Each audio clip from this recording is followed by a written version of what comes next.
and welcome. Is it me? Barney with Live in the Forbidden Library / VR chat / this beautiful, beautiful room and in a cave with a beautiful tree, being chill. I was quiet then, because there's a lot of background noise outside my window. Luckily it's not getting picked up. Though the sirens are getting louder. It's fine. It's a little loud outside, but I'm not closing the window. You can't make me. The sun has once again commenced its assault on the UK. So, yeah, the window's staying open, regardless of any noise. Hello everyone! Hello Nimby, hello Oversized Phantom, hello any lurkers, hello any vodders. Welcome.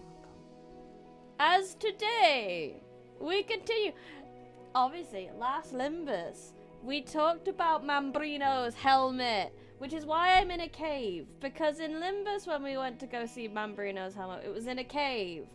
So, we're testing how much Limbus is accurate. Will Mambrino's helmet be in a cave? Will this VR world be semi-relevant? I don't know. We'll find out. Speaking of intense heat, I went to see Evil Dead Burn yesterday. It was great. Ooh, that sounds good. Was it very actiony and not very spoopy? Not good at spoopy. I do spoopy. Shall we get on with it then? Chapter 21. In which treats of the exalted venturer and rich prize of Mambrino's helmet, together with other things that happen to our invincible knight. Both wonderful. Impressive. Always impressed at a movie that can balance both of those things. Also, I love that every chapter title ends with something along the lines, and other things, and stuff. In which Don Quixote finds a helmet and stuff. It now began to rain a little, and Sancho was for going into the filling mills, but Don Quixote had taken such an abhorrence to them on account of the late joke that he would not enter them on any account. So turning aside to right, they came upon another road, different from which they had taken the night before. Shortly afterwards, Don Quixote perceived a man on horseback who wore on his head something that shone like gold. And the moment he saw him, he turned to Sancho and said, "I think, Sancho, there is no proverb that is not true, all being maxims drawn from experience itself. The mother of all sciences, especially that one that says, where one door shuts, another opens. I say so because if last night fortune shut the door of the adventure we were looking for against us, cheating us with the fulling mills, it now opens wide for another, better and more certain adventure. If I do now not contrive to enter it, it will be my own fault. I cannot lay it to my ignorance of fulling mills or the darkness of the night. I say this because, if I mistake not, there comes towards us one who wears on his head the helmet of Mambrino, concerning which I took the oath thou rememberest." Eldred Excalibur, welcome. Invincible, doing a lot of heavy lifting in this chapter title. Invincible, but with a lot less teeth. True origin of isekai titles. This is what isekai protagonists look like to the regular people of the world. And they're like, haha, I've been isekai and I'm so special. And they're just like, what the fuck are they doing? My, what you say you worship, and still more, what you do, said Sancho, for I don't want to fill any more fulling mills to finish off fulling and knocking our senses out. The devil take thee, man, said Don Quixote. What has a helmet to do with fulling mills? Ugh! Sancho, so foolish. I don't know, replied Sancho, but faith, if I might speak as I used, perhaps I should give such reasons that your worship would see you were mistaken in what you say. Sancho looking over and realizing, yeah, that's not gold, that's just like flax and, you know, like the weaved hats, the gold weaved hats. How can I be mistaken in what I say, unbelieving traitor? Returned Don Quixote. Tell me, seest thou not yonder knight coming towards us on a dappled grey steed, who has upon his head a helmet of gold? All I see and make out, answered Sancho, is only a man on a grey ass like my own, who has something that shines on his head. Well, that is the helmet of Mambrino, said Don Quixote. Stand to one side and leave me alone with him. Thou shalt see. Without saying a word to save time, I shall bring this adventure to an issue and possess myself of the helmet I have so longed for. He's gonna jump a bitch. Yeah. I'll take care to stand aside, said Sancho, but God grant, I say once more, that it may be marjoram and not fulling mills. I have told thee, brother, on no account to mention those fulling mills to me again. Oh, he's such a petulant child. He's an old fart, but he's a petulant child. Or I vow and say no more, I'll fall the soul out of you.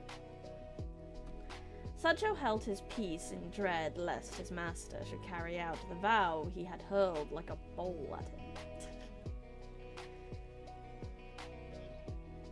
The fact of the matter as regards the helmet, steed, and knight that Don Quixote saw was this. In that neighbourhood there were two villages, one of them so small that it had neither apothecary, a mau shop, nor barber, which the other was so close to it had. So the barber of the larger served the smaller, and in it there was a sick man who required to be bled, and another man who wanted to be shaved. And on his errand the barber was going, carrying with him a brass basin.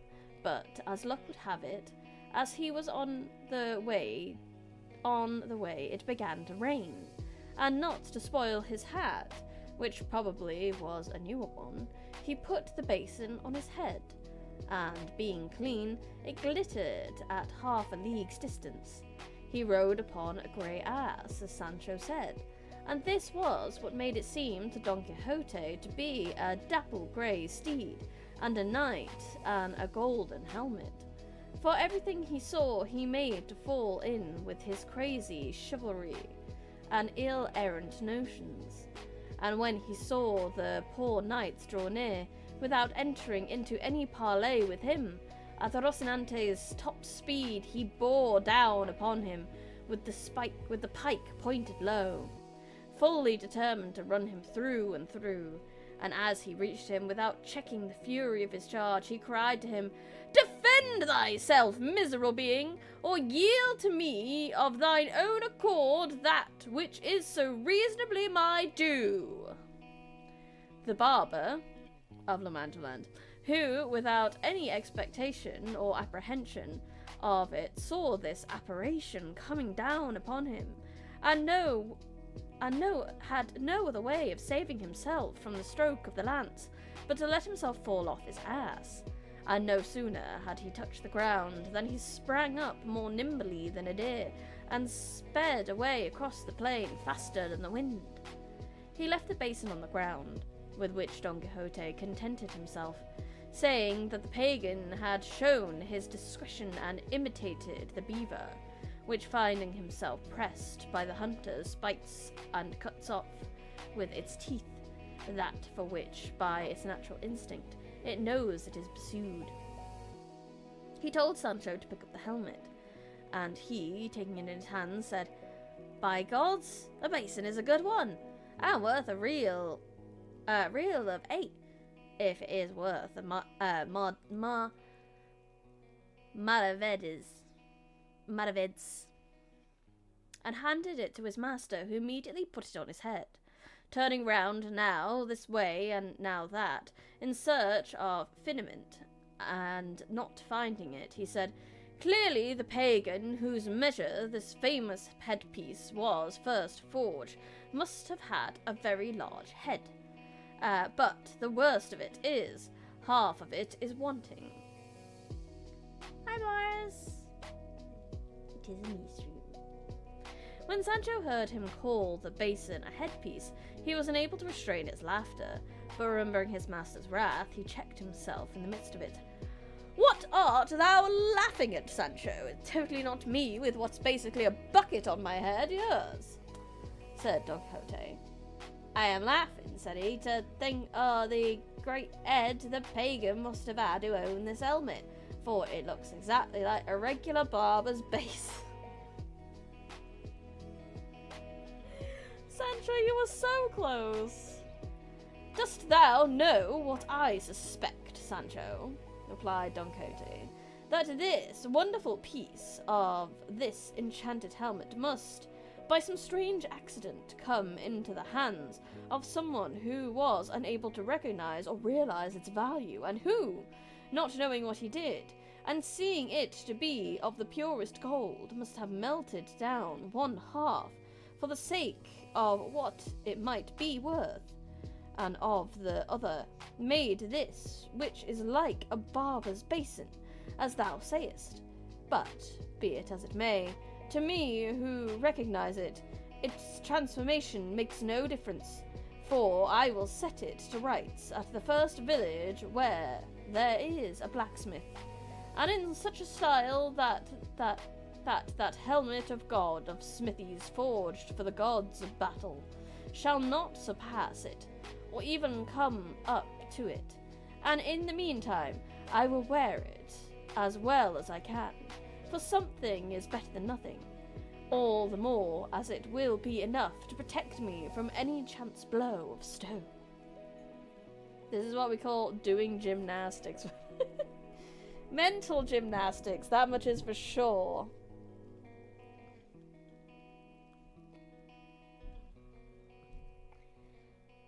"That is," said Sancho, "if it's not shot with a sling, as they are in the battle of the two armies, when they sign the cross on your worship's girders and smash the flask with that blessed draught that made me vomit my bowels up. It does not grieve me much to have lost it," said Don Quixote, "for thou knowest, Sancho, that I have the receipt in my memory." "So have I," answered Sancho, "but if I ever make it, or try it again as long as I live, may this be my last hour. Moreover, I have no intention of putting myself in the way of wanting it, for I mean, with all my 5 senses, to keep myself from being wounded, or from wounding anyone. As to being blanketed again, I say nothing, for it is hard to prevent mishaps of that sort, and if they come, there is nothing for it but to squeeze our shoulders together, hold our breath, shut our eyes, and let ourselves go where luck and the blanket may send us." The amount of trauma Sancho is carrying around because of that blanketing is hilarious. With all the stuff he's witnessed, that is it. The non-consensual blanketing is the worst thing to happen to him. "Thou art a bad Christian, Sancho," said Don Quixote on hearing this, "for once an injury has been done thee thou never forgettest it. But know that it is part of noble and generous hearts not to attach importance to trifles. What lame leg hast thou got by it? What broken rib? What cracked head? That thou canst forget that jest, for jest and sport it was properly regarded, and had I not seen it in that light, I would have returned and done more mischief in revenging thee than the Greeks did for the grape of Helen, who, if she were still alive now, or if my Dulcina had lived then, might depend upon it, she would not to be so famous for her beauty as she is. Hi, Ixna, welcome! If therapists exist ye olden days, they'd make a fortune off these too. I don't think it would for Don Quixote because he'd never turn up. He'd never book it. However, Sancho could talk for days about the nonsense he's been through. You didn't miss much, don't you worry.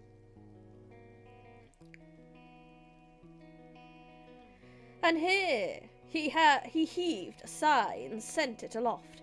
And, said Sancho, let it pass for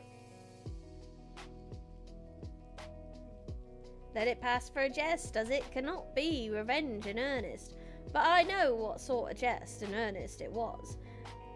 Is that Don Quixote? Okay, yeah, sorry. There's normally, like, a space, like, if there's a new person, because that's Don Quixote speaking. And then we just go on with Sancho. So that confused me a minute. Formatting is important. Let it pass for a jest, as it cannot be revenged in earnest. But I know what sort of jest in earnest it was, and I know it will never be rubbed out of me memory any more than of my shoulders.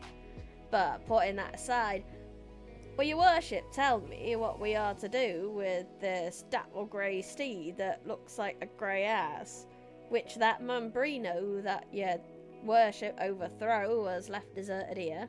For from the way he took to his heels and bolted, he is not likely ever to come back for it, and by my beard, but the grey is a good one.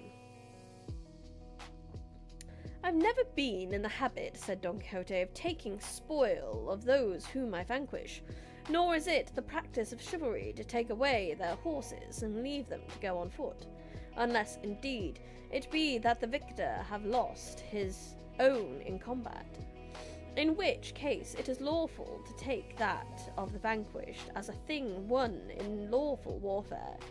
Therefore, Sancho, leave his horse or ass, or whatever thou wilt have it to be, for when its owner sees us gone, hence he will come back for it.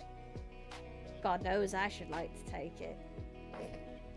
Loot Goblin Sancho strikes again. Returned Sancho, or at least to change it for my own, which does not seem to me as a good one. Verily, the laws of chivalry are strict, since they cannot be stretched to let one ass be changed for another. I should like to know if I might at least change trappings.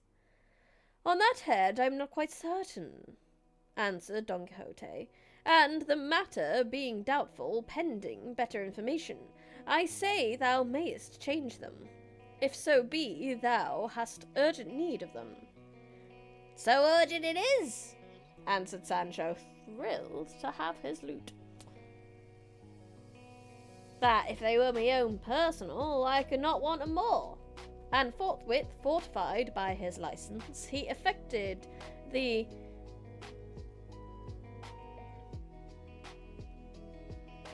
mutatio caparum, and rigged out his beast in the 99s, and making quite another thing of it. This done, they broke their fast on the remains of the spoils of war plundered from the stupper mule, and drank of the brook that flowed from the fulling mills, without casting a look in that direction. In such loathing did they hold them for the alarm they had caused them. And all anger and gloom removed, they mounted, and, without taking any fixed road, not to fix upon any being the proper thing for a true knight errant, they set out, guided by Rocinante's will, which carried along with it that of his master, not to say that of the ass, which always followed him wherever he led, lovingly yet sociably, Nevertheless, they returned to the high road and pursued at a venture without any other aim. As they went along then, in this way, Sancho said to his master, Señor, would your worship give me leave to speak a little to you? For since you laid that hard injunction of silence on me, several things have gone to rot in me stomach, and I have just one on the tip of me tongue, and I don't want it to be spoiled. Say on, Sancho, said Don Quixote, and be brief in thy discourse, for there is no pleasure in one that is long. I don't think he's gonna be brief. Well then, Señor, returned Sancho, I say that for some days past I have been considering how little he's got or gained by going in search of these adventures that your worship seeks in these islands and crossroads, where, even if the most perilous are victoriously achieved, there is no one to see or know of them, and so they must be left untold forever, to the loss your worship's object and the credit they deserve. Therefore, it seems to me it would be better, saving your worship's better judgment, if we were to go and serve some emperor or great prince who may have some war, and in whose service your worship may prove the worth of your person, your great might, and greater understanding on perceiving which the Lord in whose service we may be will perform have to reward us, each a journey into whose service we may be. Oh God, sorry. Each according to his merits, and there you will not be at a loss for some to set down your achievements in writing so as to perceive the memory forever.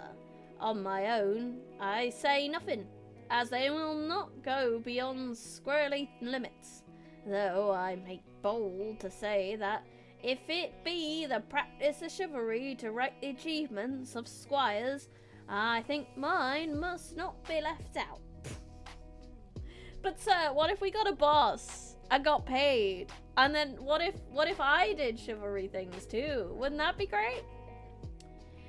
Thou speakest not amiss, Sancho, answered Don Quixote. But before that point is reached, it is requisite to roam the world, and were on probation seeking adventures, in order that my achieving some name and fame may be acquired, such that when he betakes himself to the court of some great monarch, the king may be already known by his deeds, and that the boys, the instant they see him enter the gate of the city, may all follow him and shroud him and surround him, crying, "This is the Knight of the Sun," or the Serpent, or any other title under which he may have achieved great deeds. This, they will say, he who vanquished in single combat the gigantic Bruno of mighty strength, he who delivered the great Maluk of Persia out of the long enchantment under which he had been for almost 900 years. So, from one to another, they will go proclaiming his achievements, and presently, at the tumult of the boys and the others, the king of that kingdom will appear at the windows of his royal palace, and as soon as he beholds the knight, recognizing him by his arms and the device on his shoulders, he will, as a matter of course, say, "What ho! Forth all ye, the knights of my court, to receive the flower of chivalry, who cometh here?" At which command all will issue forth, and he himself, advancing halfway down the stairs, will embrace him closely and salute him, kissing him on the cheek, and will then lead him to the queen's chamber, where the knight will find her with her princess, her daughter, who will be one of the most beautiful and accomplished damsels that could, with the utmost pains, be discovered anywhere in the known world. Straightway it will come to pass that she will fix her eyes upon the knight, and he his upon her, and each will seem to the other something more divine than human. And without knowing how or why, they will be taken and entangled in inextricable toils of love, and sorely distressed in their hearts not to see any way of making their pains and sufferings known by speech. Thence they will lead him, no doubt, to some richly adorned chamber of the palace, where, having removed his armour, they will bring him a rich mantle of scarlet, wherewithin to robe himself. And if he looked noble in his armour, he will look still more so in a doublet.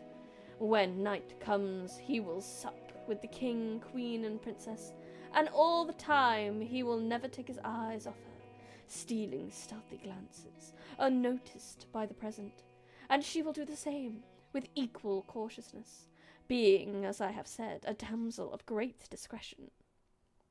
The tables being removed, suddenly through the door of the hall there will enter a hideous and diminutive dwarf fellow by a fair dame, between two giants, who come with a certain adventure, the work of an ancient sage, and he who shall achieve it shall be deemed the best knight in the world. The king will then command all those present to essay it, and none will bring it to an end and conclusion save the stranger knight, to the great enhancement of his fame, whereat the princess, who will be overjoyed and will esteem herself happy and fortunate in having fixed and placed her thoughts so high. And the best of it is that the king or prince or whatever he is engaged in a bitter war with another as powerful as himself, and the stranger knight, after having been some days at his court, requests leave from him to go and serve him in said war. The king will grant it very readily, and the knight will courteously kiss his hand for the favour done to him. And that night he will take his leave of his lady the princess, at the granting of the chamber where she sleeps, which looks upon the garden, and at which he has already many times conversed with her, the go-between and confidant, in the matter being a damsel much trusted by the princess. He will sigh, she will swoon, the damsel will fetch water, much distressed because morning approaches, and for the honour of her lady he will not that they were discovered. At last the princess will come to know herself, and will present her white hands through the grating to the knight, who will kiss them 1,000 and 1,000 times, bathing them with his tears. It will be arranged between them how they are to inform each other of their good or evil fortunes, and the princess will entreat him to make his absence as short as possible, which he will promise to do with many oaths. Once more he kisses her hands, and takes his leave in such grief that he is well nigh ready to die. He betakes him thence to his chamber, flings himself on his bed, cannot sleep for sorrow at parting. Rising early in the morning, he goes to take leave of the king, queen, and princess, and, as he takes his leave of the pair, and is told him that the princess is indisposed and cannot receive a visit, the knight thinks it is from grief at his departure. His heart is pierced, and he is hardly able to keep from showing his pain. The confidant is present,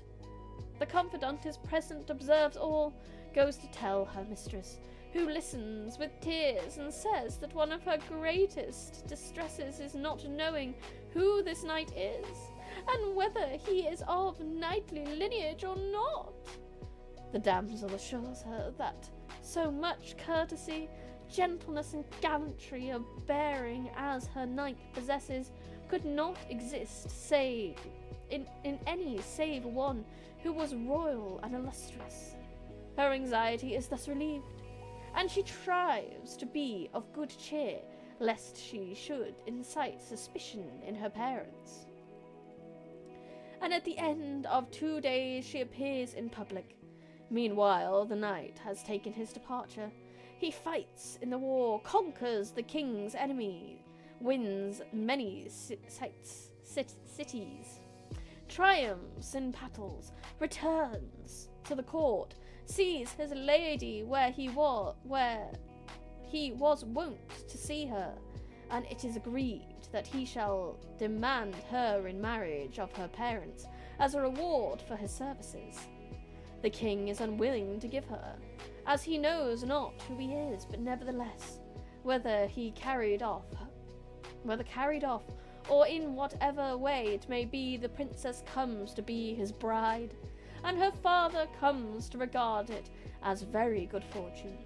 For it so happens that this knight is proved to be the son of a valiant king of some kingdom, I know not what, for I fancy it is not likely to be on the map.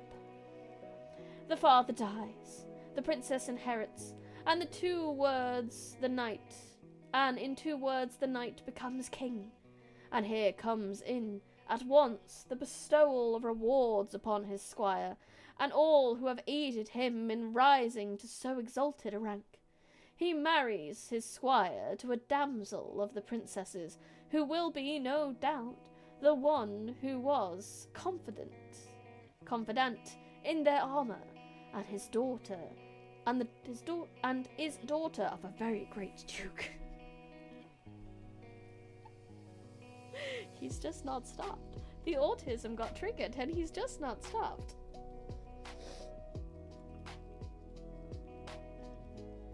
And Sancho just took it. "That's what I want, make no mistake of it," said Sancho.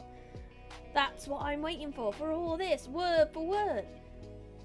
It's in store for your worship under the title of Knight of the Rueful Countenance." I hope that comes into Olympus, Knight with a Rueful Countenance. He absolutely just bullshitted some fanfic.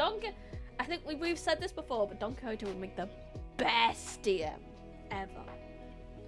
Though needest not doubt it, however, I do feel like that he would railroad and he would not DM for anything other than like night stories. You have to be a group of paladins or he's not playing with you. Replied Don Quixote, "For in the same manner and by the same steps as I have described here, knight-errant rise and have risen to be kings and emperors. All we want now is to find out what king, Christian or pagan, is at war and has a beautiful daughter. But there will be time enough to think of that. For, as I have told thee, fame must be won in other quarters before repairing to a court. There is another thing, too, that is wanting. For supposing we find a king who is at war and has a beautiful daughter, and that I have won incredible fame throughout the universe, I know now how it can be made out that I am of a royal lineage, or even second cousin to an emperor. For the king will not be willing to give me his daughter in marriage unless he is first thoroughly satisfied on this point. However much my famous deeds may deserve it, so that by this deficiency I fear I shall lose what my arm has fairly earned. True it is that I am a gentleman of known house, of estate and property, and entitled to the 500 saluta millet, and it may be that the sage who shall write my history will so clear up my ancestry and pedigree that I may find myself 5th or 6th in descent from a king. For I would have thee know, Sancho, that there are 2 kinds of lineages in the world. Some there be tracing and deriving their descent from kings and princesses, whom time has reduced little by little, until they end in a point like a pyramid upside down. and others who spring from the common herd and go on rising step by step until they come to be great lords, so that the difference is that the one were that they were they no longer are, and the others are what they formerly were not. And I may be of such that after investigation my origin may prove great and famous, which the king, my father-in-law that is to be, ought to be satisfied, and should he not be, the princess so love me, that even though she well knew me to be the son of a water carrier, she will take me for her lord and husband in spite of her father. If not, then it comes to seizing her and carrying her off where I please, for time or death will put an end to the wrath of her parents. But you know, if I can't have her, I'll just kidnap her.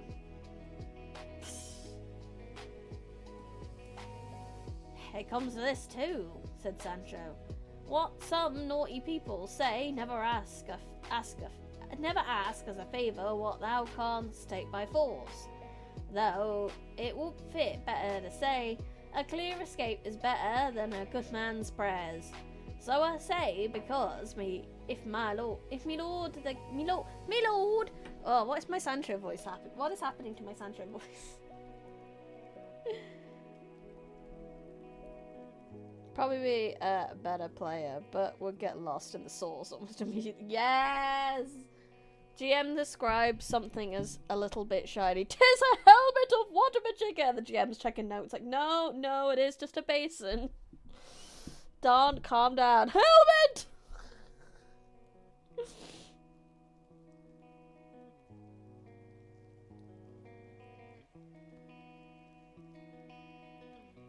I say so because if my lord the king, your worship's father-in-law, will not consent to give you my lady the princess, there's nothing for it but, as your worship says, to seize her and transport her. But the mischief that is, until peace is made, you come into the peaceful enjoyment of your kingdom. The poor squire is famishing as far as rewards go, until it be that the confident damsel that is to be his wife comes with the princess, and that with her he tides over his bad luck with heaven, otherwise orders things. For his master, I suppose, as well, given her to him at once for a lawful bride. Wait a minute, is Sancho not married? Sancho has kids, right? Isn't he already married? But then, I think Don potentially was married. I don't know. I can't remember. Did Don have kids? To be fair, if I can't have her, I'll just kidnap her was a valid strategy for most knights. It really was. Will not deny. I mean, it even happened to Guinevere. Lancelot tried not to be fair, but it did happen eventually. Nobody can object to that, said Don Quixote. Then, since that may be, said Sancho, there's nothing to do for it but to commend ourselves to God and let fortune take what course it will. God guide it according to my wishes and thy wants, said Don Quixote, and mean be he who thinks himself mean. In God's name let it be so, said Sancho. I am an old Christian, and to fit me for a count, that's enough. And more than enough for thee. This explains a lot, honestly. He's been putting up with this in hopes of making good money to make his child support payments. He's gonna have to, isn't he? Because he's straight up abandoned his family for promises of riches that Don Quixote clearly cannot hold up, but he still believes because Sancho's an idiot. Sancho is not a smart cookie.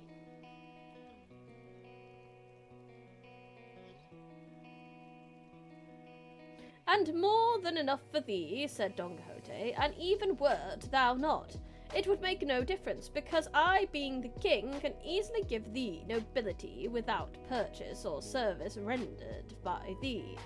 For when I make thee a count, then thou art at once a gentleman, and they may say what they will, but by my faith they will call thee your lordship,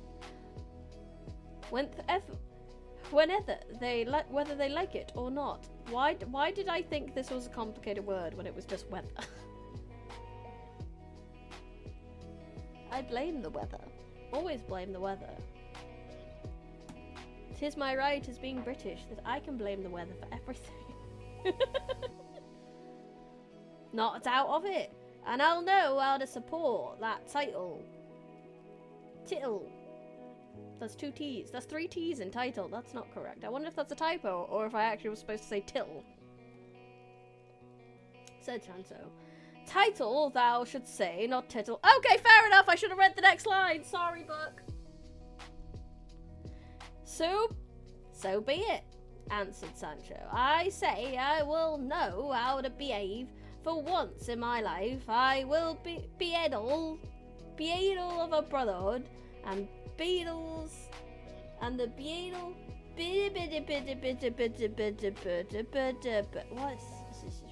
What is this word? Beetles about. I googled this.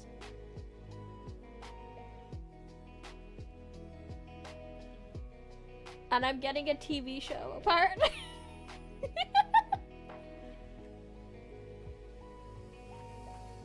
Google Translate. Give me a pronunciation, good robot. Beatles! Beetlejuice. I'm not saying that 3 times. I say I will know how to behave, for once in me life I was a beadle of a brotherhood, and a beadle's gown sat so well on me that all I said looked as if I was to be steward of the same brotherhood. What will it be, then, when I put a duke's robe on my back, or dress myself in gold and pearls at account? I believe there'll come 100 legions to see me, 100 leagues to see me. Thou would look well, said Don Quixote, but thou must shave thy beard often, for thou hast it so thick and rough and unkempt, that if thou dost not shave it every 2nd day at least, they will see what thou art in the distance of a musket shot. What more will it be, said Sancho, than having a barber and keeping him at wages in me house? And even if it be necessary, I will make him go behind me like a nobleman's equerry. TV show reference. 20th century book. Dang, Sancho was ahead of time. I know, right? I was hoping to get like a bit of a translation as to what the hell that was, but everything was this old British TV show apparently called Beetle. I've never heard of it, and now I don't know what a beetle is. He was beetle of a brotherhood, so I can assume that maybe. Oh no! Oh no! Oh no! I disappeared! My live connection got disconnected. OBS is still okay at least. Okay, I've got to like set myself down again. Sorry guys. Small departure from usual. I think I was about here. This looks about right.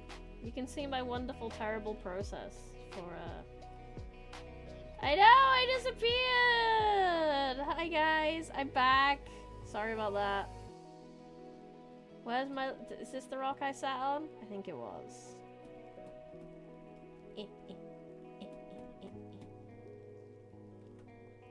Gotta get the sit pose.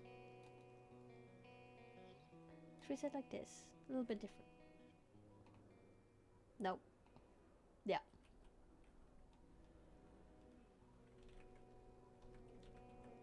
That's good. Right, now you're so far away. Come over here. Oi. Oi! Get over here. Too far, too far, too far. Come here. Yeah, yeah. A little bit up so you can see the tree. Because the tree is pretty. Yeah. Beautiful. Perfect. We're back. Okay, where were we? After that slight distraction, the universe popped. It absolutely did.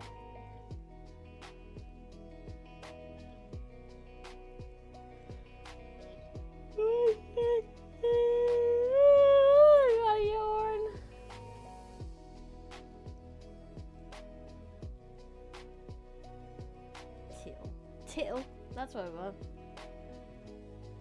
Oh yeah, I was talking about what the heck a beetle is. A beetle of a brotherhood. So I assume maybe it's a rank in that brotherhood. Yeah, I must be framed perfectly, obviously. Top tier aesthetics is what we come to this channel for, obviously. Obviously.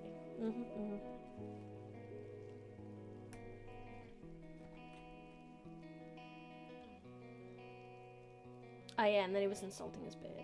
And then he was like, I don't need to, I'd have a stay-in barber. Which I feel like is a very similar conversation I tend to have when, you know when you talk about what you do if you're rich and like the chef you could live in, that could live in the house. I feel like that's the kind of vibe Sancho's got with wanting the barber. Wanting the conveniences to live with you.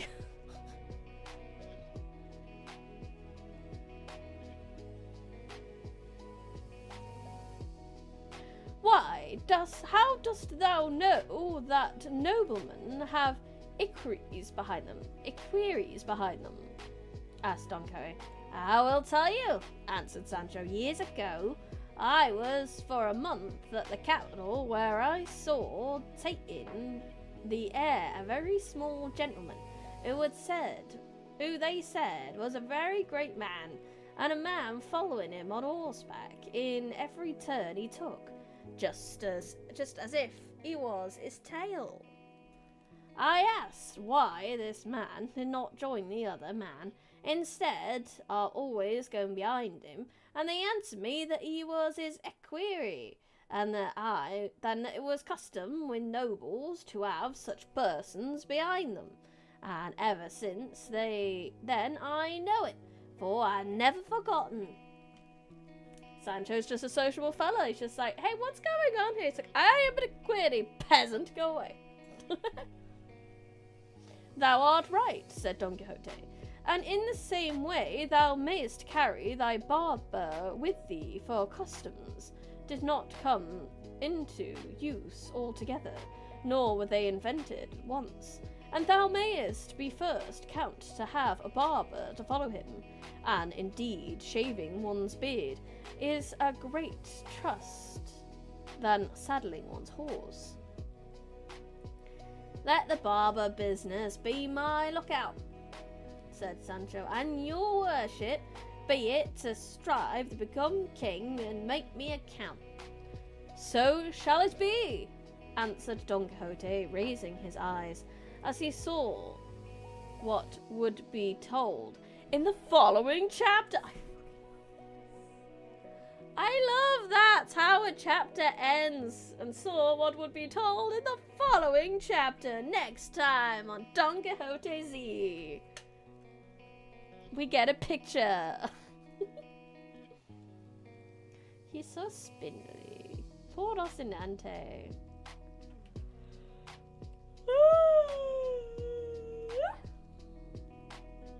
Chapter 22.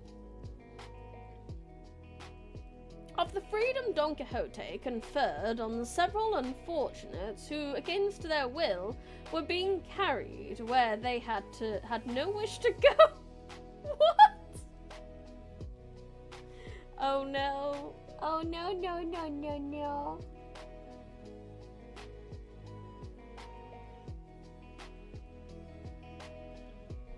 Is it a bunch of people going to prison? Is that what's going on? Cid Hamate Benengeli, the Arab and Michigan author, relates in this most grave, high-sounding, minute, delightful, an original history that after the discussion between the famous Don Quixote of La Mancha and his squire Sancho Panza, which is set down at the end of chapter 21, last chapter, Don Quixote raised his eyes and saw coming along the road, he was following some dozen men on foot, strung together by the neck like beads of great iron chain, and all with manacles on their hands. With them there came also 2 men on horseback, 2 on foot, whose on horseback with wheel-lock muskets, those on foot with javelins and swords. And as soon as Sancho saw them, he said, "Oh no, oh no. I mean, it's Don Quixote. He's probably going to assault a bunch of people on their way to a pleasant picnic because he thinks they're being carried off by a horrible person. I mean, is that a chain of gallery slaves on the way to the galleys by force of the king's orders? How by force? Asked Don Quixote. Is it possible that the king uses force against anyone? I do not say that, answered Sancho, but that these are people condemned for their crimes to serve by force in the king's galleys. In fact, replied Don Quixote, however it may be, these people are going where they are taking them by force, and not of their free will. Just so, said Sancho. Then if so, said Don Quixote, here is a case for the exercise of my office, to put down force and to succour the help of the wretched. You love this story? I'm glad.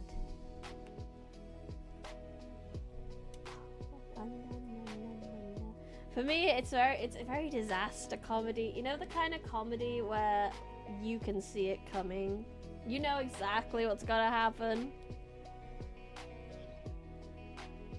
I don't like the cringe that comes with it. But we're doing it anyway. Don Quixote's gonna do it anyway.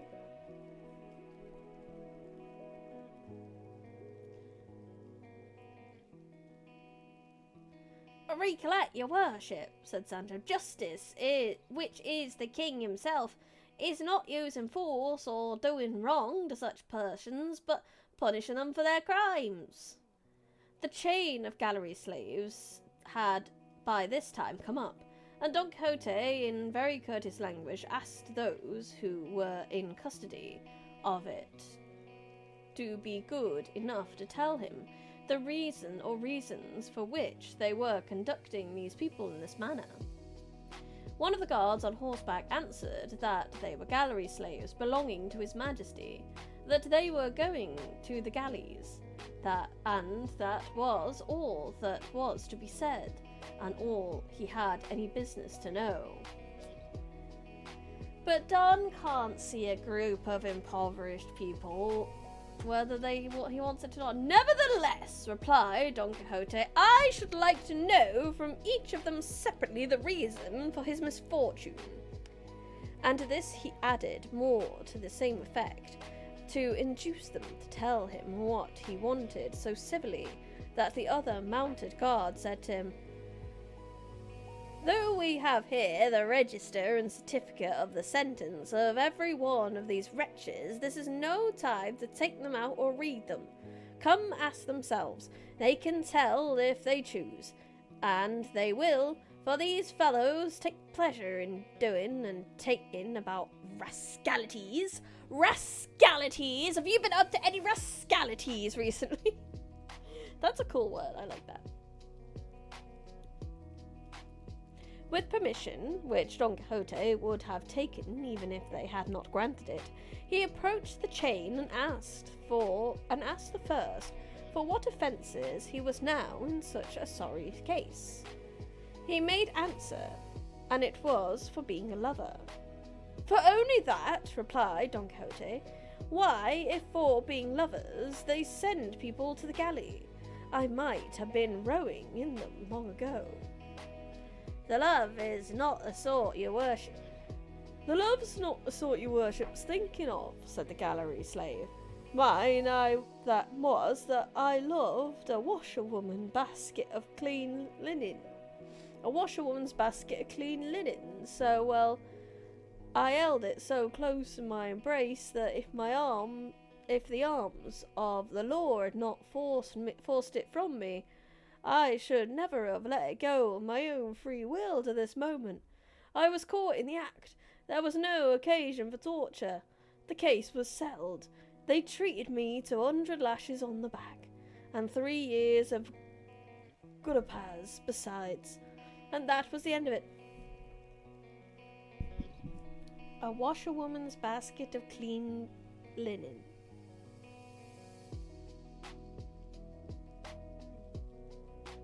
Basically, he was being a public nuisance, is what I'm getting. "What are gudapaz?" "Gudapaz are the gallery," answered the gallery slave, who was a young man of about 24, and said he was a native of Pedrejita.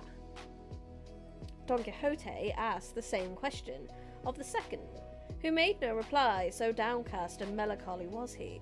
But the first answered for him, and said, "He, sir, goes as as a musician and singer." "What?" said Don Quixote. "For being musicians and singers are people sent to the galleries too?" "Yes, sir," answered the gallery slave, "for there is nothing worse than singing under suffering." "On the contrary, I have heard say," said Don Quixote, "that he who sings scares away his woes." "Here it's the reverse," said the gallery slave, "for he who sings once weeps all his life." "I do not understand," said Don Quixote. But one of the guards said to him, "Sir, to sing under suffering means the non sanctica fraternity to confess under torture. They put the sinner to the torture, and he confessed his crime, which was being a quatero, that is, a cattle stealer. And on his confession, they sentenced him to 6 years in the galleys, besides 200 lashes that he has already had on his back.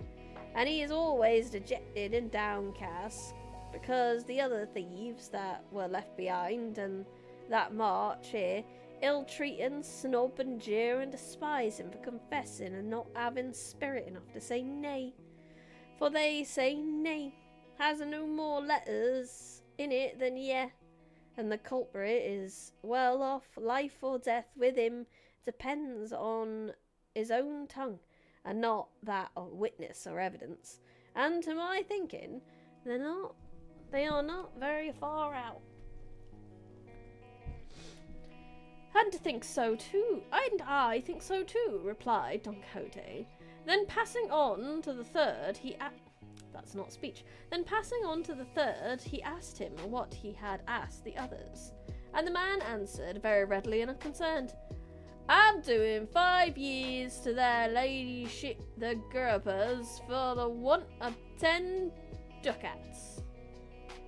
"I will give 20 with pleasure to go get you out of this trouble," said Don Quixote.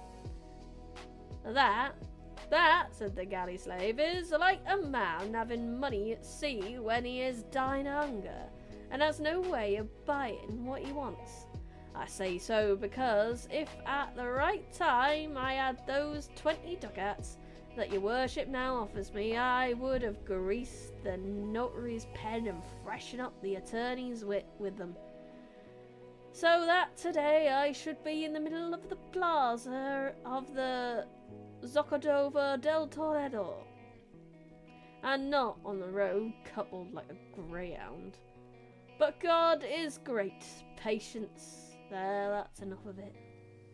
Don Quixote passed on to the fourth, a man of venerable aspect, with a white beard falling below his breast, one who, on hearing himself asked the reason of his being there, began to weep without answering a word. But the fifth acted as his tongue and said, This worthy man's is going to the galleys for 4 years after having gone the rounds in ceremony on horseback. That means, Sancho Panza, as I take it, to have been exposed to shame in the public. Oh, I see. Am I shamed in public? Just so, replied the gallery slave, and the offence for which they gave him that punishment was having been an ear broker. Nay, body broker, I mean. In short, this gentleman goes as a pimp, and for having besides a certain touch of the sorcerer about him. A witch doctor? Like a back unlicensed doctor kind of thing? But also a seller of organs, I suppose.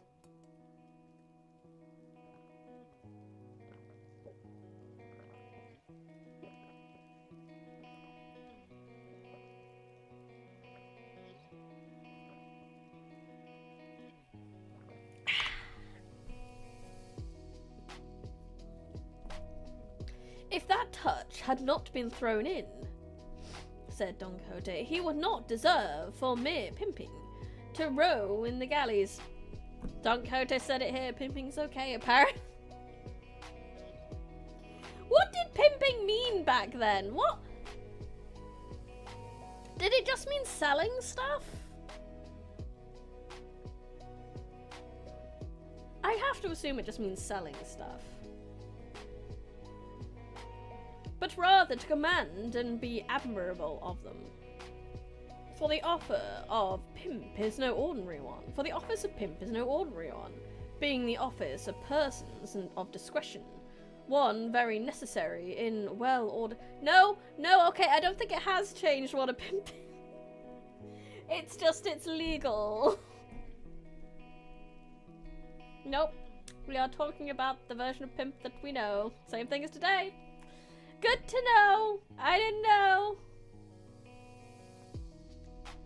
As with the brokers on change, in the way of the evils would be avoided, which are caused by this office, and called being in the hands of stupid and ignorant people, such as women more or less silly, and pages and jesters of little standing and experience, who,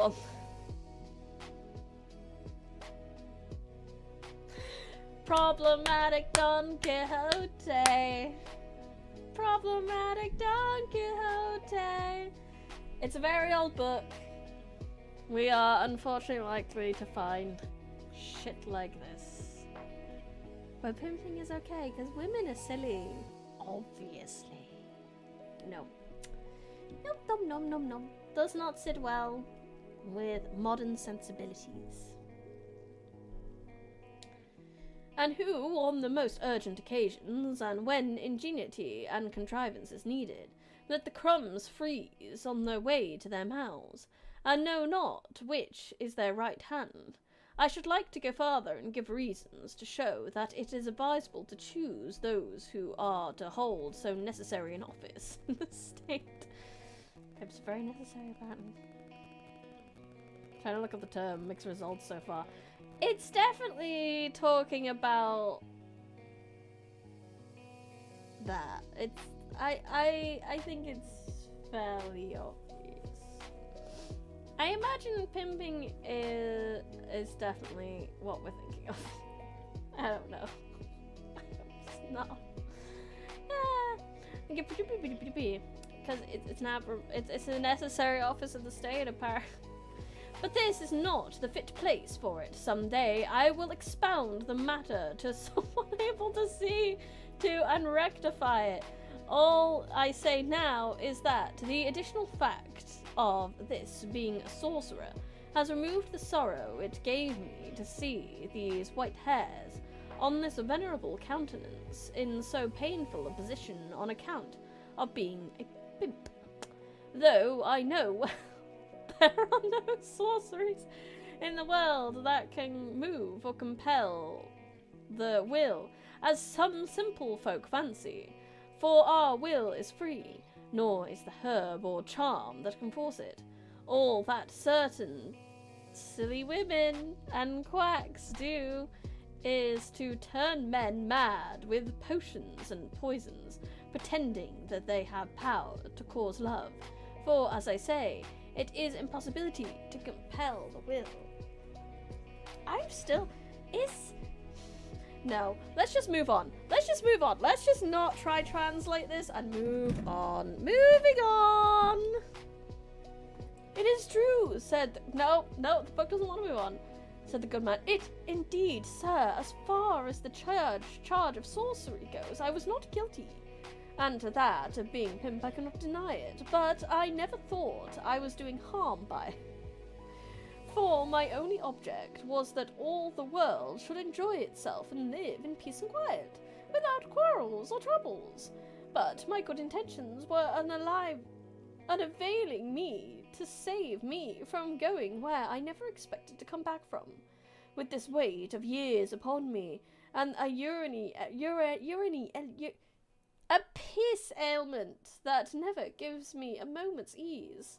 And again he fell to weeping as before, and such compassion did Sancho feel for him that he took out a reel of 4 from his bosom and gave it to him in arms.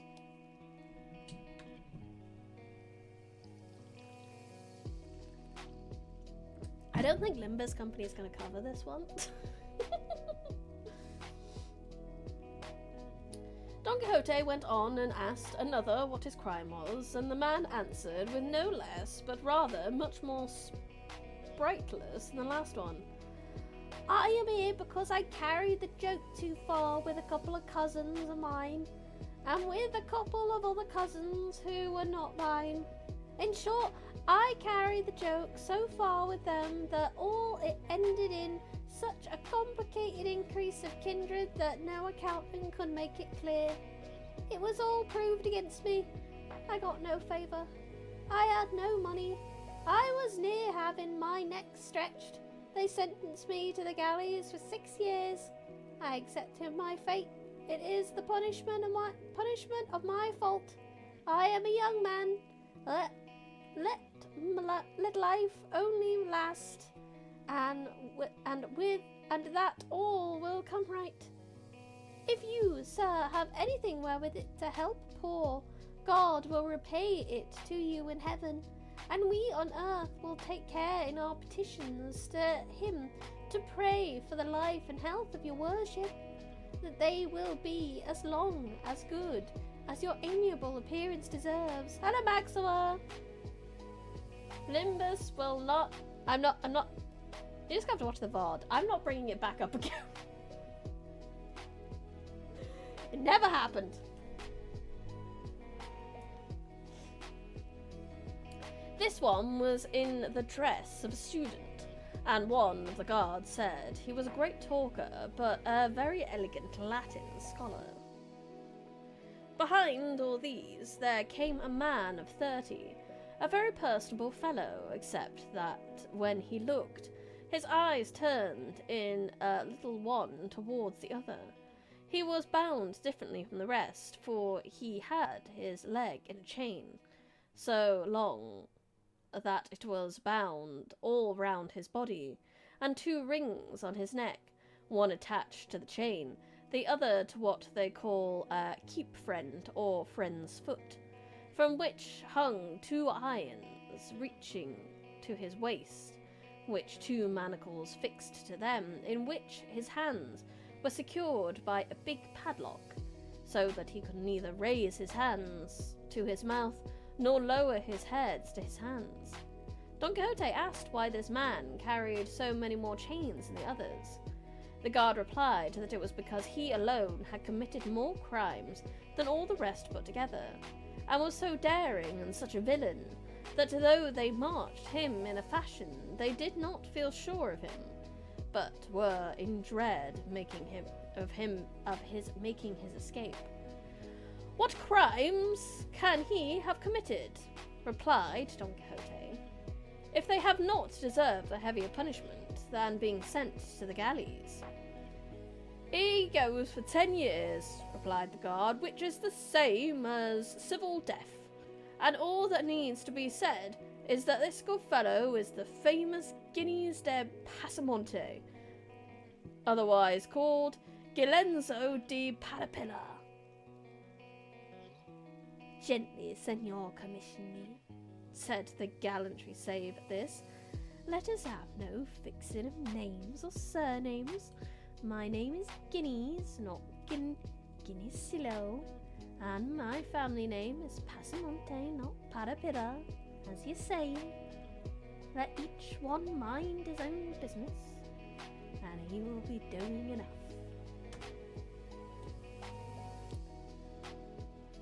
Speak with less impertinence, master thief of extra measure.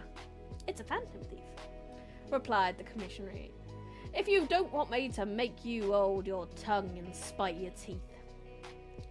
It is easy to see, replied the gallery slave, that man goes as God pleases, but someone shall know some day whether I am called Gilecino de Parapilla or not.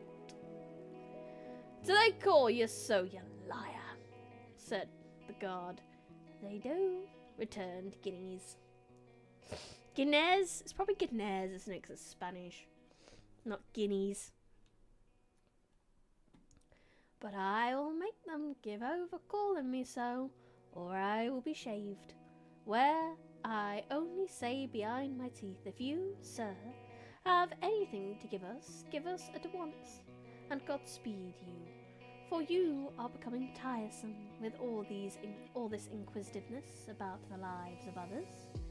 If you want to know about mine, let me tell you I am Guineas de Passamonte, whose life is written by these fingers. He says true, said the commissionary, for he has written his story as grand as you please, and has left the book in the prison in pawn for 200 reals. And I mean to take it out of pawn, said Guineas, though it were in for 200 ducats. It is so good, said Don Quixote. It good as so good it is, replied Guineas, that a fig called Lorenzo de Toms, and all of that kind, have been written, or shall be written compared with it, and I will say about it is that it deals with facts, and facts so neat and diverting that no lies could match them. And how was the book entitled? Asked Don Quixote. The Life of Guineas de Passamonte, replied the subject of it. And is it finished? Asked Don Quixote. How can it be finished? Said the other, when my life is not yet finished. All that is written is from my birth down to the point where they sent me to the galleys this time. Then you have been there before, said Don Quixote. In the service of God and the King, I have been there for 4 years before now, and I know by this time what the biscuit and courbash are like, replied Guineas. It is no great grievance to me to go back to them, for there I shall have time to finish my book. I have still many things left to say, and in the galleys of Spain there is more than enough leisure, though I do not want much for what I have to write, and I have it by heart. You seem a clever fellow. And an unfortunate one, replied Guineas, for misfortune always persecutes good wit. 1 second.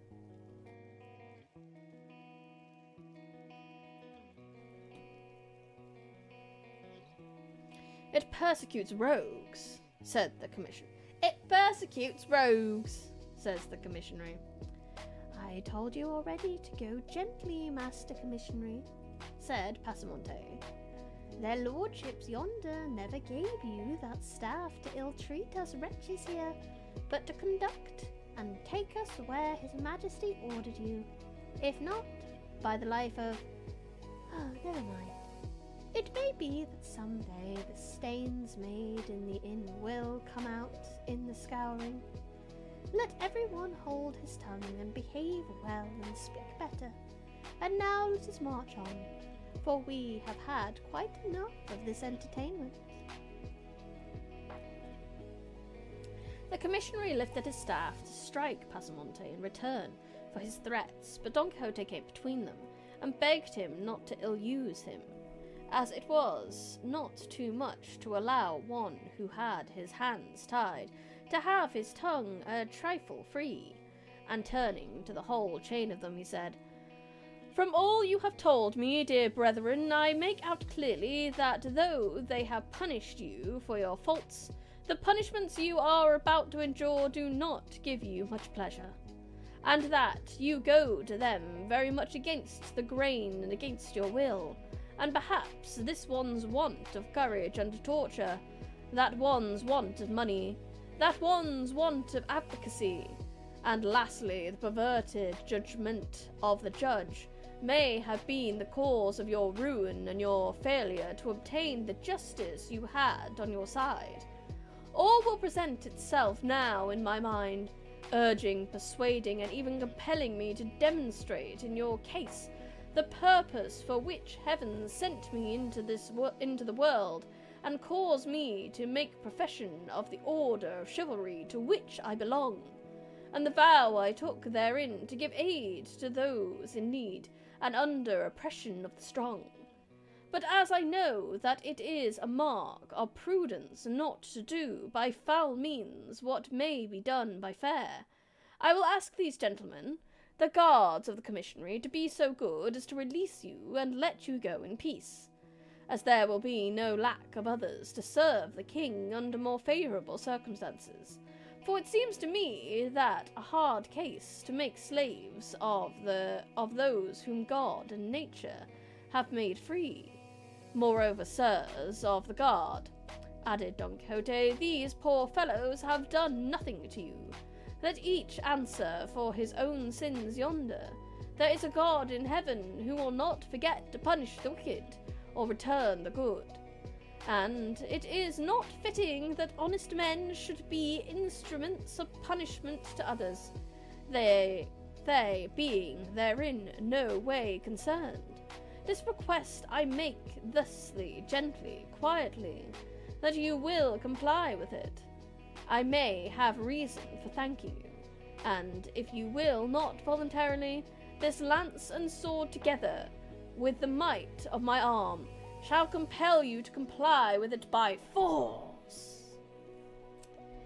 Who could have seen that coming? Don Quixote wants to free the criminals because he doesn't think they're criminal enough to be criminals. Don Quixote is gatekeeping jail. Gaslight, gatekeep, free the criminals.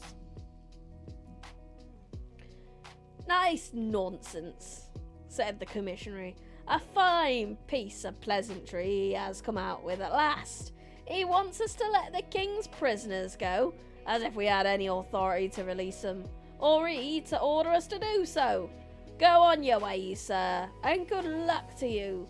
Put that basin straight that you got on your head, and don't go looking for 3 feet of it on a cat. Gaslight, gatekeep, grill boss.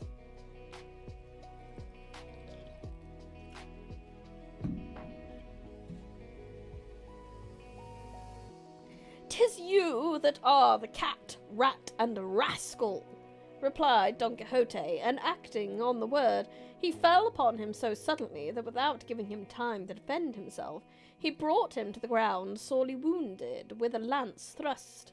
And luckily it was for him that it was the one that had the musket.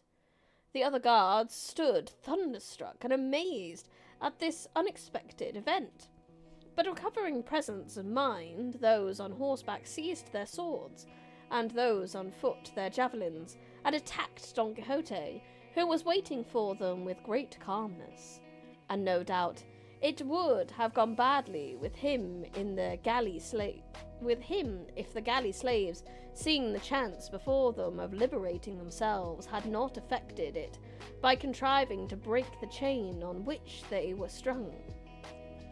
Such was the confusion that the guards now rushing at the galley slaves who were breaking loose, now to attack Don Quixote, who was waiting for them, did nothing at all that was of any use.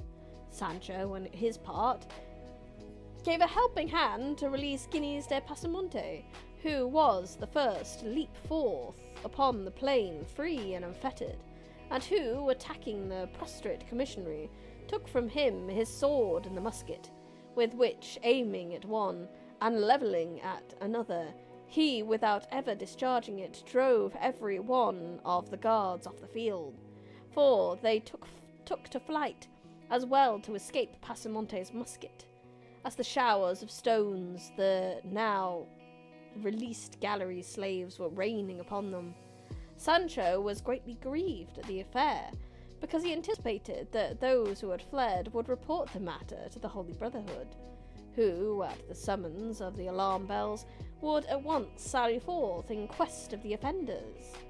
And he said so to his master, and entreated him to leave the place at once, and go into hiding in the Seria that was close by. "That is all very well," said Don Quixote, "but I know what must be done now." And calling together the gallery slaves who were now running riot, and had stripped the commissionary to the skin, he collected them round to hear what he had to say, and addressed them as follows: "To be grateful for benefits received is the part of persons of good birth, and one of the sins most offensive to God is ingratitude.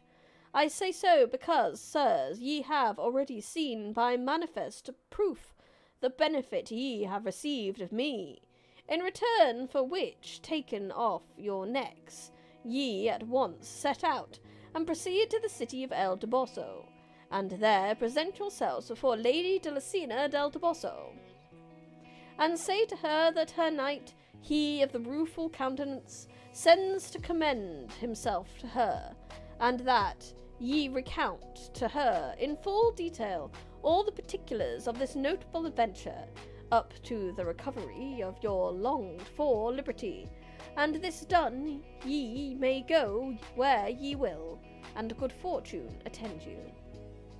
Gines de Pasamonte made answer for all: "That which you, sir, our deliverer, demand of us is all impossibilities, the most impossible to comply with, because we cannot go together along the roads, but only singly and separate, and each his own way, endeavouring to hide ourselves in the bowels of the earth to escape the Holy Brotherhood, which no doubt will come in search of us.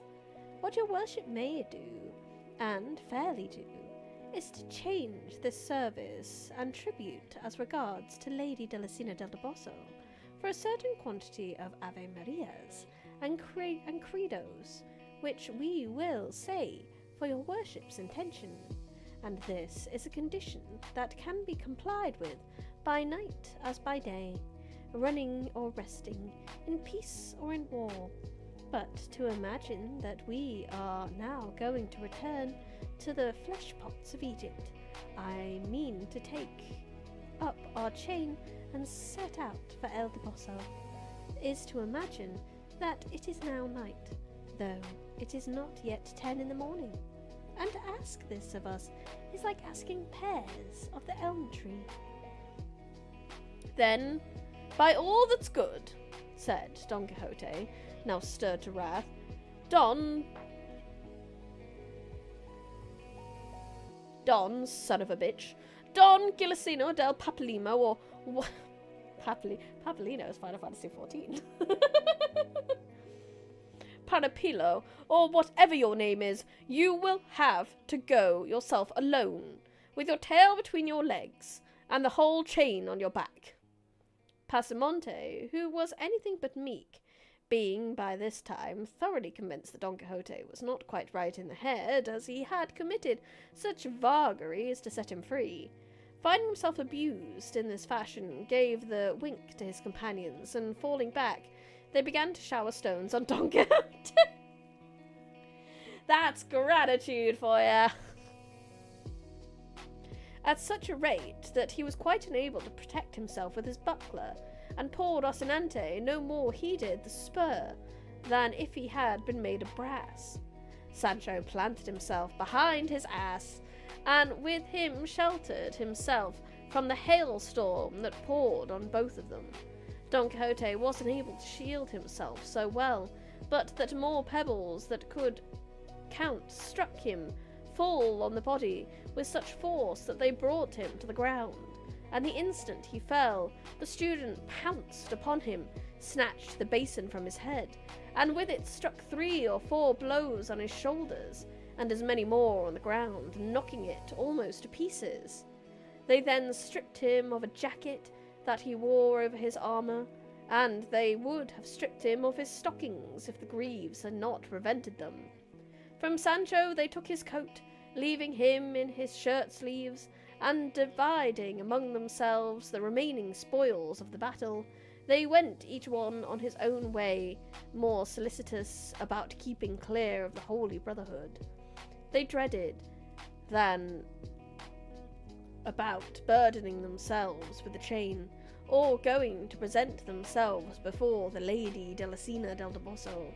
The ass and Rocinante, Sancho and Don Quixote were all that were left upon the spot. The ass, with drooping head, seriousness shaking his ears from time to time, as if he thought the storm of stones that assailed them was not yet over. Rocinante stretched beside his master, for he too had been brought to the ground by the stone. Sancho stripped, and trembled with fear of the Holy Brotherhood, and Don Quixote fuming to find himself so served by the very persons whom he had done so much. Rude. Throw rocks at the old man. It seems to be a typical response to Don Quixote's shenanigans. It is. It's a correct response. Poor guys. Just wanted, he thought he was doing a good thing, but then he was like, what if we just let all the criminals escape? Surely nothing will go wrong with this plan. Surely. Rocking.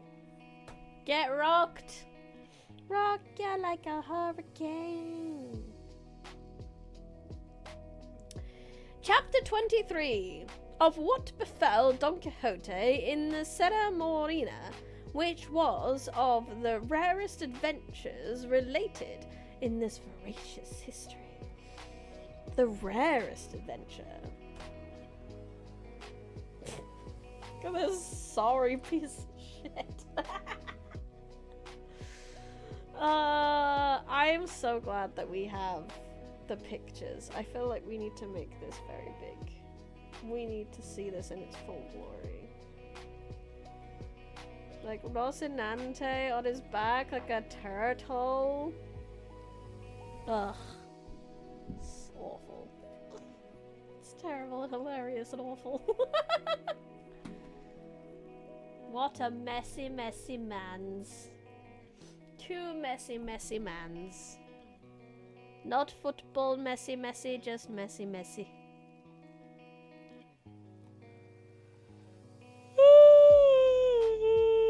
Oh, yeesh. Sunday sleepies.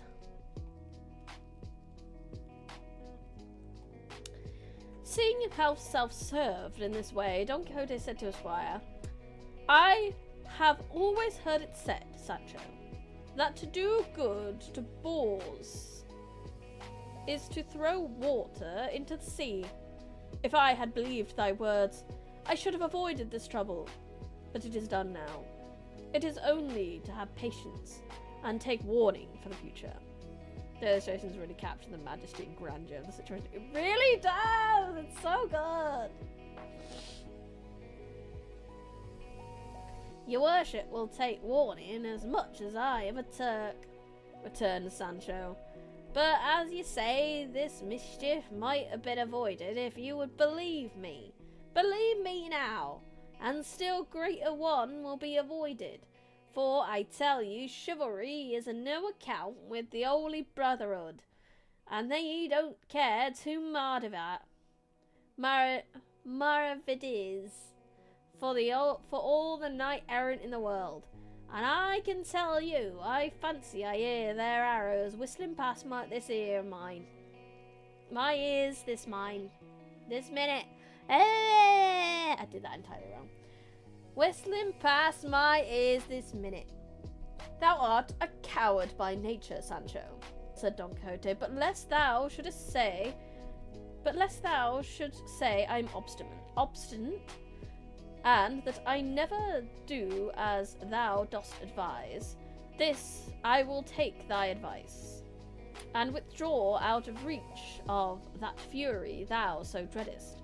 But I must be on one condition, that never in life or death thou art say that to anyone, that I retired or withdrawed from this danger out of fear, but only in compliance with thy entreaties. For if thou sayest otherwise, thou wilt lie therein, and from this time to that, from that to this, I give thee lie, and say thou liest that, and wilt lie every time thou thinkest or sayest it. How to Don Quixote, don't Quixote. Don Quixote, stop Quixote. Yes, don't Quixote is exactly what he should be, but he do Quixote. He do. What if he did Quixote? All over. What if he did all the Quixotes and let everything go? Don't quit Don Quixote. But he's having to. He's having to quit the field. Don't Quixote. He's a Don Quixote.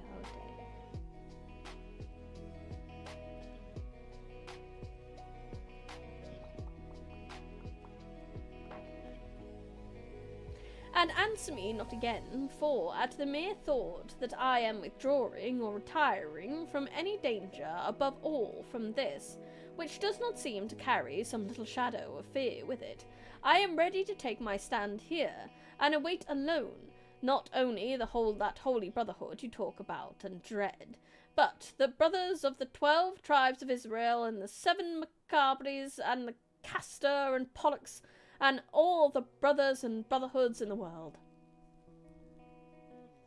If only Don Quixote would Don Quixote, but he won't Don Quixote. He should Don. Señor, replied Sancho, to retire is not to flee, and there is no wisdom in waiting when danger outweighs hope. It is the part of a wise men to preserve themselves tomorrow for today, for tomorrow, today, tomorrow, today, and not risk it all in one day. Hello, Carmen. Don Quixote, incredibly old book company. That's Don Quixote Library of Ruina. We turned Don Quixote into a book. And let me tell you, though I am a clown and a bore, I have got some notion of what they call safe conduct. So repent not of having taken my advice, but mount Rocinante if you can, and if not, I will help you. Follow me, for my mother wit tells me we have more need of legs than hands right now. Don Quixote lives by 99% of gamblers quit before they win big. Sancho too is also doing that because he's gambling on Don Quixote, and Don Quixote is not winning. No, he is not. Are you winning, Don Quixote? Of course. No, he's not. Don Quixote mounted without replying, and Sancho leading the way on his ass, they entered the side of the Sierra Morena, which was close by, as it was Sancho's design to cross it entirely and come out again at El Viso or Almodovar del Campo, and hide for some days among its crags as to escape the search of the Brotherhood should they come looking for them.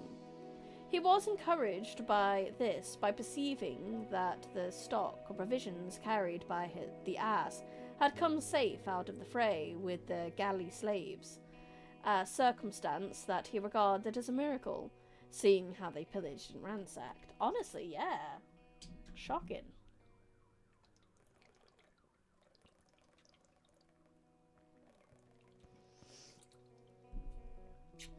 You're betting on the wrong horse, haven't you? Donald Quixote ain't doing shit.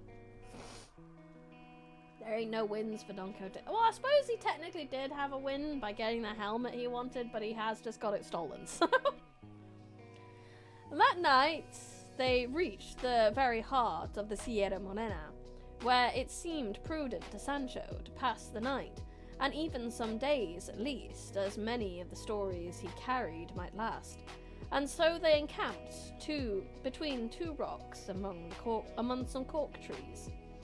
But fatal destiny, which according to the opinion of those who have not the light of the true faith, directs, arranges, and settles everything in its own way, so ordered it that Ginés de Pasamonte, the famous knave and thief, who by the virtue and madness of Don Quixote had been released from the chain, driven by fear of the Holy Brotherhood, which he had good reason to dread, resolved to take hiding in the mountains, and his fate and fear led him to the same spot to which Don Quixote and Sancho Panza had been led by theirs, just in time to recognize them and leave them to fall asleep.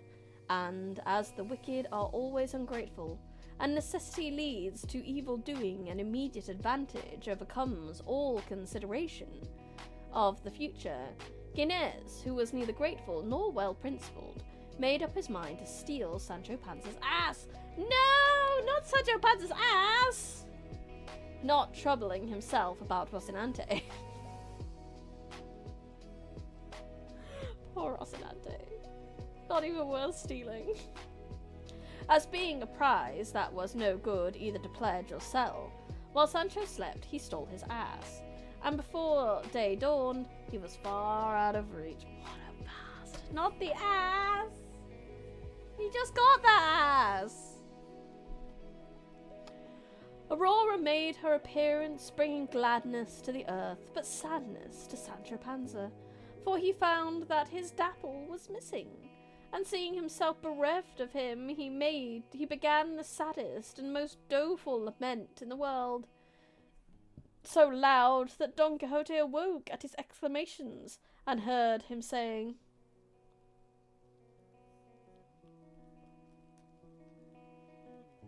"We rat round the corner from us slaying a giant and getting the fair damsel we don't know. They really are do his stealing ass. They do! Just stealing that ass!"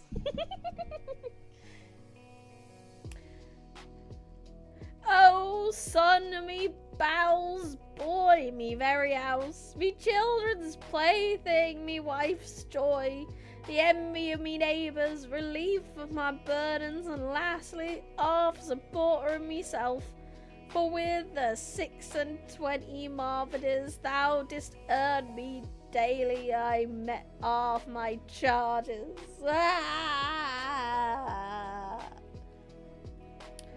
Don Quixote, when he heard the lament, learned the cause, consoled Sancho with the best arguments he could, entreating him to be patient and promising to give him a letter of exchange, ordering 3 out of 5 ascots that he could at home to be given him. Sancho took comfort at this, dried his tears, suppressed his sobs, and returned thanks for the kindness shown to him by Don Quixote. He, on his part, was rejoiced to the heart on entering the mountains, as they seemed to him to be just the place for adventures. Hello, Cardi, welcome.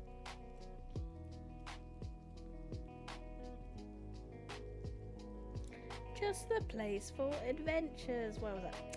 He was in quest of. They brought back to his memory the marvellous adventures that had befallen knight-errants in like solitudes and wilds, and he went along reflecting on these, so absorbed and carried away by them that he had no thought for anything else. Is anyone here? There are people. Everyone say hi! There's a whole 7 people. though not all of them chat, and that's okay.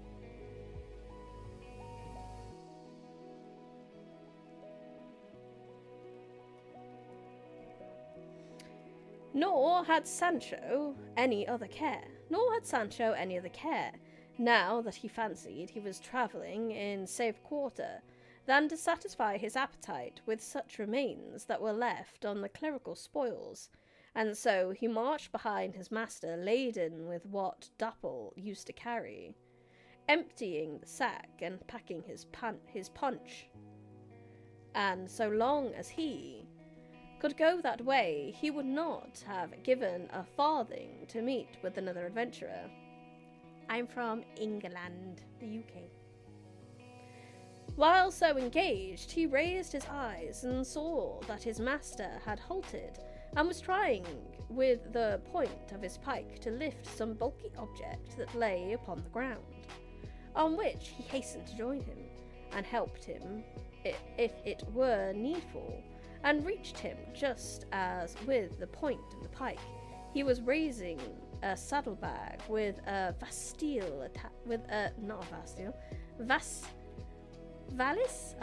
attached to it, half or rather wholly rotten and torn, but so heavy were they that Sancho had to help to take them up, and his master directed him to see what the valise contained. Sancho did so with great alacrity. Excitement, I believe, basically. And though the valise was secured by a chain and padlock, from its torn and rotten condition he was able to see its contents, which were 4 shirts of fine holland, and other articles of linen no less curious than clean. And in a handkerchief he found a good lot of gold crowns, and as soon as he saw them he exclaimed, "Blessed be the heavens for sending us an adventure that is good for something." Searching further, he found a little memorandum book richly bound. This Don Quixote asked him, telling him to take the money and keep it for himself. Sancho kissed his hand for the favour, and cleared the valise of its linen, which he stowed away in the provisions sack. Considering the whole matter, Don Quixote observed, "It seems to me, Sancho, and it is impossible it can be otherwise, that some strayed traveller must have crossed this sierra, and been attacked and slain by footpads, who brought him to this remote spot to bury him." "That cannot be," answered Sancho, "because if they had been robbers, they would not have left this money."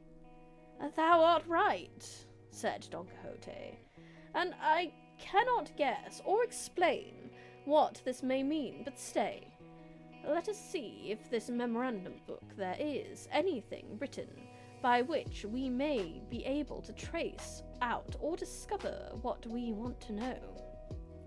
He opened it, and the first thing he found in it, written roughly but in a very good hand, was a sonnet, and reading it aloud that Sancho might hear it, he found that it was as follows: "Or love is lacking intelligence, or to the height of cruelty attains, or else it is my doom to suffer pains, beyond the measure due to my offence. But if love be a god, it follows thence, that he knows all and certain to remains. No god loves cruelty, then who ordains this penance that enthralls while it torments? It were falsehood, Chloe, thee to name. Such evil and with such goodness cannot live, and against heaven I dare not charge the blame. I only know it is my fate to die, to him who knows not whence his malady a miracle alone a cure can give." Is this the second man to die of a broken heart in this book? If I had a nickel for every time a man has died of a broken heart in this book, For every time a man has not dealt with the word no. But that we don't know this. We don't know it. We don't know yet. I could be making assumptions. However.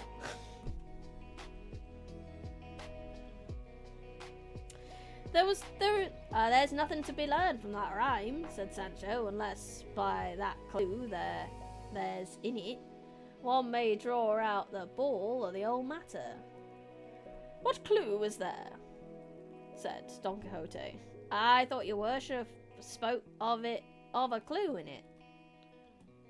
I only said Chloe, replied Don Quixote, and that, no doubt, is the name of the lady of whom the author of the sonnet complains, and faith, he must be a tolerable poet, or I know little of the craft. Then your worship understands rhyming too? Rhyming schemes. Damn, they really need to get ice cream with the homies for the poets and the heartbreakers. They really do. And better than thou thinkest, replied Don Quixote, as thou shalt see when thou carriest a letter written in verse, from beginning to end, to my lady Dulcinea del Toboso. For I would have thee know, Sancho, that all or most of the knight-errants in days of yore were great troubadours and great musicians, for both of these accomplishments, or more properly speaking gifts, are the peculiar property of lovers errant. True it is the verses of the knights of old have more spirit than neatness in them. Read more, your worship, said Sancho, and you will find something that will enlighten us. Don Quixote turned to the page and said, This is prose and seems to be a letter. A correspondence letter, senor? From the beginning it seems to be a love letter, replied Don Quixote. Then let your worship read it aloud, said Sancho, for I am very fond of love matters. Give me the tea, sir. With all my heart, said Don Quixote, and reading it aloud as Sancho had requested him, he found it ran thus. How long? Not that long. We can get through that. Just, I'm aware of the time. Thy false promise and my sure misfortune carry me to a place whence the news of my death will reach thy ears before the words of my complaint. Ungrateful one, thou hast rejected me for one more wealthy, and not more worthy. But if virtue were esteemed... Oh God, it is! It's another one! It's another dude, bro! I was so nice, bro! I was so nice! Why did she pick me? I'm the nice guy! Okay, I will stretch.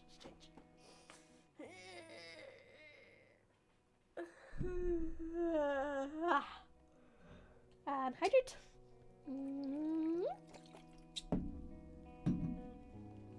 According to Don Quixote, they definitely do. This is 2. This is our second nice guy who's gone and killed themselves. God damn.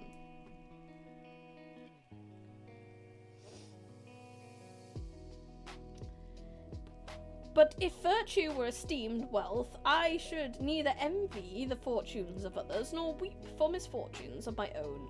What thy beauty raised up, thy deeds have laid low. By you were hot, but then I saw you were shallow, bitch.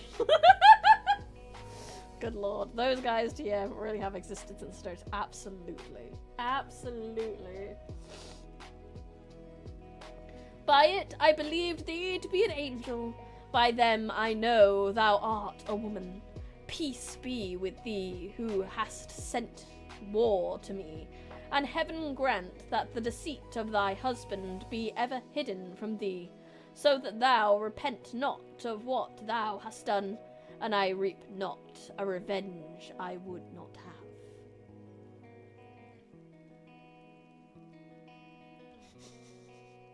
I've never read words so salty in my life. Maybe he has evidence that her husband has something hidden, but it sounds more like, and that Chad's gonna cheat on you. Oh, lordy. Lordy, lordy, loo. Not good. When he had finished the letter, Don Quixote said, "There is less to be gathered from this than the verses, except that he who wrote it is some rejected lover." And turning over nearly all the pages of the book, he found more verses and letters, some of which he could read while others he could not, but they were all made up of complaints, laments, misgivings, desires, and aversions, favours, and rejections, some rapturous, some doleful. While Don Quixote examined the book, Sancho examined the valise, not leaving a corner in the whole of it, or in the pad, that he did not search, peer into, and explore, or seam that he did not rip, or tuft of wall that he did not pick to pieces, lest anything should escape for want of care and pains.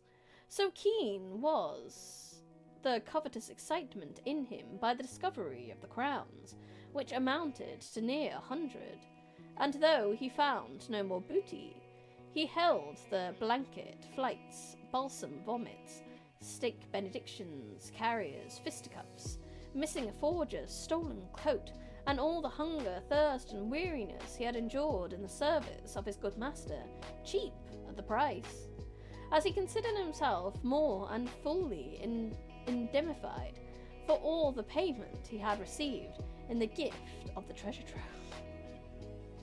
You know how he said that he just needed that one win? We got that one win. Have to, if you're still here, Don Quixote finally got a win. He found some treasure! The Knight of the Rueful Countenance was still very anxious to find out who the owner of the valise could be, conjecturing from the sonnet and letter, from the money and gold, and the finesse of the shirts, that he must be some lover of distinction, whom the scorn and cruelty of his lady had driven to some desperate course. But, as in that uninhabited and rugged spot there was no one to be seen of whom he could inquire, he saw nothing else but to push on, taking whatever road Don Rocinante chose, which was where he could make his way, firmly persuaded.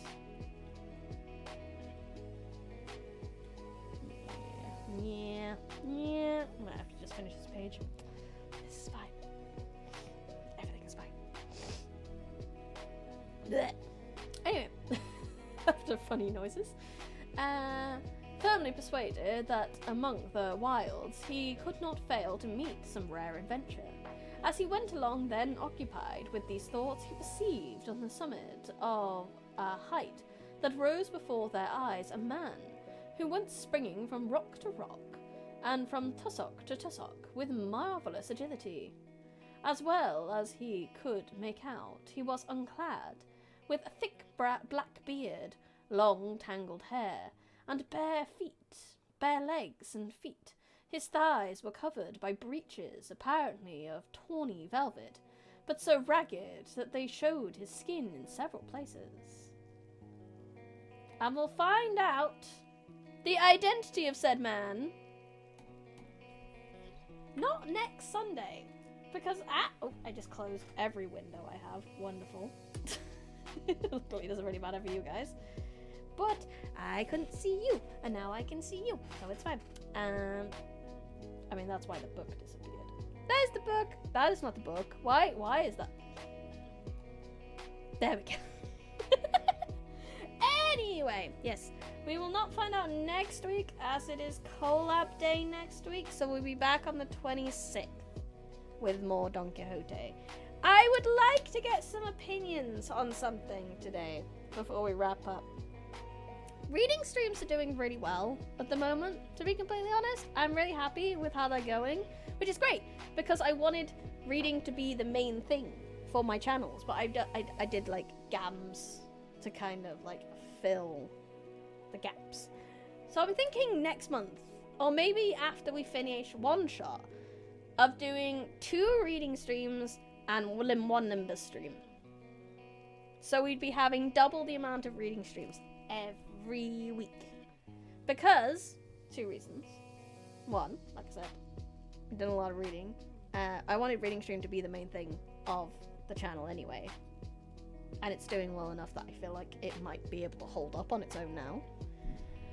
And 2, I just got a commission through from an indie author to read their whole book. So I do need to fit that in at some point. And Don Quixote is going to take us a long time to get through. So it means that I can fit in his book a lot earlier as well. So let me know what you guys think of that thought. I'm thinking, like I said, doing it for, once we finish One Shot, maybe we'll do for that book and then see how it goes after that. Who knows? Just try things, do stuff. Try things and do stuff. Do stuff and try things. Yes. But let me know what you think of that. But for now, that is all I have for you. Thank you so much everyone for coming. Thank you everyone in chat. Thank you anyone lurk. Thank you anyone who watches the VOD. I really appreciate you coming and hope you enjoyed. No matter which way you decided to enjoy. If you have that already, I'd highly appreciate it. If you could leave a like on the video, subscribe to the channel. I really do like the game streams. But if you got a commission, I definitely want to hear it. Yeah. That might be nice, though. I can't always make other stream times, but I always appreciate the efforts of reading. Thank you. Thank you for your opinions. Maybe it won't be a permanent thing then. Maybe we'll do month on, month off, or do a second book, and then maybe do a game. There will still be some gaming streams because there will be stuff that's voted by members and stuff like that. So there will, and collabs. So there'll be 2 gaming streams on top of Limbus. Because I can't not do Limbus because it's still the most popular thing on the channel. And that's okay. I don't mind that. It's more reading. The commission is already paid for. It's an author I've worked with before.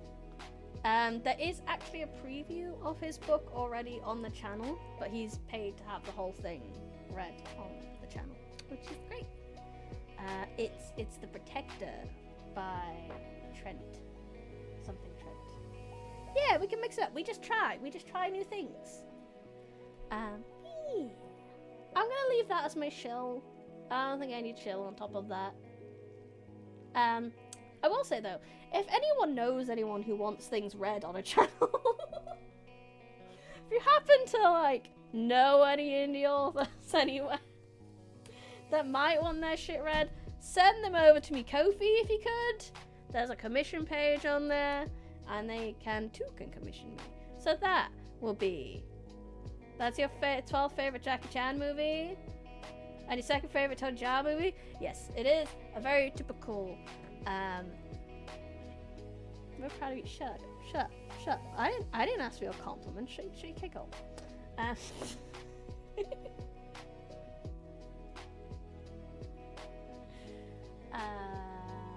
lost my train of thought. Yeah, it's a bit of a typical title. I hope he's asking me because he's working on the 2nd book. I would very much like that. No. Let's wait till I'm reading it. Then I'll rant to you about it. But for now, if I ever become a successful indie author, I'm sure to come to you. Yeah, you don't have to be successful. I'll read it anyway.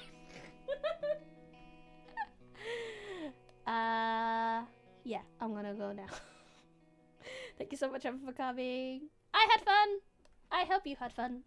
This has been Brandon Smith, Live in the Library. Goodbye.